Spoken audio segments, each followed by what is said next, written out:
A man is threshing wheat in a hidden wine pit. Not on a hilltop where the wind could do the work it was made for. In a hole, hidden, hurried. Why would a man hide to do the most ordinary task in the world?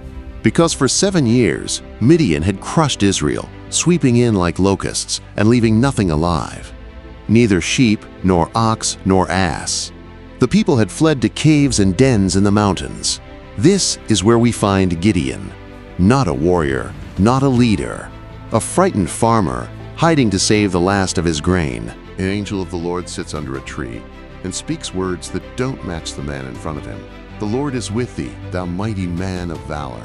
Gideon's answer is grief, dressed as a question. If the Lord be with us, why then is all this befallen us? Then he names exactly who he believes himself to be. My family is poor in Manasseh, and I am the least in my father's house. The least, not the leader, the least. God doesn't argue with him. He simply answers, surely I will be with thee, and thou shalt smite the Midianites as one man. Fire rises from a rock and consumes Gideon's offering, proof enough to leave him terrified, until God speaks peace over him. Fear not, thou shalt not die. Before Gideon faces Midian, God sends him somewhere more dangerous, his own household. He's told to tear down his father's altar to Baal and build one to the Lord instead. Gideon obeys, but he does it by night because he fears his father's household and the men of the city. Faith and fear sitting in the same chest. In the morning, the town demands his life. His own father defends him with a taunt that turns the crowd. If he be a god, let him plead for himself. Gideon is given a new name, Jerubbaal, and survives. Midian gathers again in the valley of Jezreel. The Spirit of the Lord comes on Gideon, and men rally to him. But before leading them anywhere, Gideon asks for confirmation twice. A fleece, soaked with dew, while the ground stays dry. Then the reverse, dry fleece, wet ground. Most would call one sign enough. Gideon needed 2. And God, patient with this honest, trembling man, gave both. Now Gideon has 32,000 men.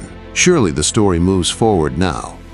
Instead, God says something no general has ever said. The people that are with thee are too many for me to give the Midianites into their hands, lest Israel vaunt themselves against me, saying, mine own hand hath saved me. Too many, not too few. Everyone afraid is sent home. 22,000 leave, 10,000 remain. Still, too many. At the water, God sifts again. Those who kneel and drink like animals are sent away. Those who stay alert, scooping water while watching the horizon, remain. 300 men pass the test. By the 300 men that lapped will I save you, 300 against an enemy, lying along in the valley like grasshoppers for multitude, and their camels were without number as the sand by the seaside. By any human measure, it was hopeless. That was the point. Fear still lingers, even in Gideon. So God offers mercy. If he's afraid, he can go down to the camp first and listen. There, in the dark, Gideon overhears a Midianite soldier describe a dream. A loaf of bread tumbling into camp, flattening a tent. His companion answers instantly, this is nothing else save the sword of Gideon, for into his hand hath God delivered Midian. The enemy had already named him. Gideon worships on the spot, then returns to his 300. Here is the plan. 3 companies of 100, no swords in hand, a trumpet and a clay pitcher hiding a burning torch. In the black of night, they surround the camp. On Gideon's signal, they blow the trumpets, smash the pitchers, lift the torches blazing into the dark, and shout, the sword of the Lord and of Gideon. To men jolted awake in pitch darkness, 300 torches must have looked like thousands. And the Lord set every man's sword against his fellow, even throughout all the host. The camp turned on itself and broke in terror. 300 men didn't win that battle. They shouted, broke jars, held up fire, and watched an empire collapse from the inside. Gideon's story isn't really about a battle.